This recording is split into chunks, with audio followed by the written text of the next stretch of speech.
Hey guys, welcome back. Today I wanted to talk about forges. I talk to thousands of people every single year between art shows, Ren fairs, all this stuff that come in and see our work and see demonstrations. And I get asked constantly, what kind of forge do you use? And do you use gas or coal? And I say, yes. And they kind of look at me quizzically for a moment. And I tell them they're tools, which is true. You know, a gas forge or a coal forge is just a tool. They have jobs that they excel at and jobs that they are properly used for. And of course, they have many jobs that they can cover, but there are certain things that they do better than others. And I'll even go so far as to tell people on some projects I use both at the same time, and they really kind of look at me like, what? Are you crazy person? For example, when I make Damascus, right? So I'll do my entire stack, weld the corners together, and I will heat it up in the propane forge because I can control the atmosphere very specifically. I can heat it up nice and slowly and evenly all throughout the entire billet, make sure it's all nice and fluxed up. I'll pull it out, I set my welds by hand, I'll do at least 2-3 passes of that until I know that I can feel it with the hammer, that it's nice and solid. Meanwhile, I have the coal forge cooking up in the background.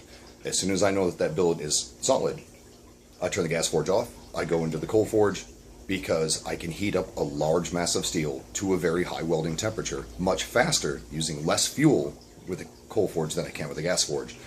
So then I'll do my drawing out and folding folding cycles with the coal forge because it's faster, honestly.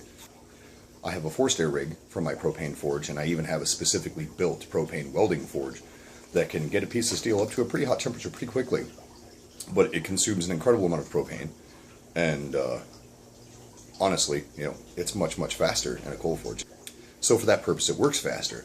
That being said, when I have my choice on the daily basis for my all-day, everyday forging, 9/10 of what I do, I'd rather do it in the coal forge. As a matter of fact, I have the coal forge back there cooking up right now as we speak.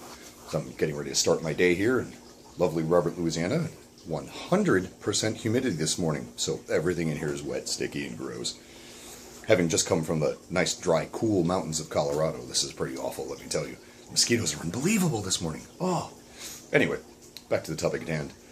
9/10 of the things that I do, I would prefer to be doing it in a coal forge. Other things, like when I make small hair sticks and I need to heat treat them, I prefer to do that in a gas forge. And pretty much any blade that I'm working on, really, any type of blade or weapon that requires heat treating, I prefer to actually do the heat treating in a gas forge. But 9 times out of 10, most of what I do, I prefer to do in a coal forge. So there you go. There's a very quick talk on forges and what they're used for. They're tools. They have proper jobs like anything else. And if you get used to using them, you'll find out pretty quickly which ones work for, what tasks better. Thank you very much, guys. And if you have any further questions, by all means, please feel free to drop them in the comments below. I'll be happy to answer them. And I'm going to drop a link below to my personal shop page where you can buy hand-created items by me, and I would very much appreciate it. Every single sale goes a long ways towards keeping me in business and keeping me on the road. So, thanks, guys. I appreciate you dropping in, and have a great day.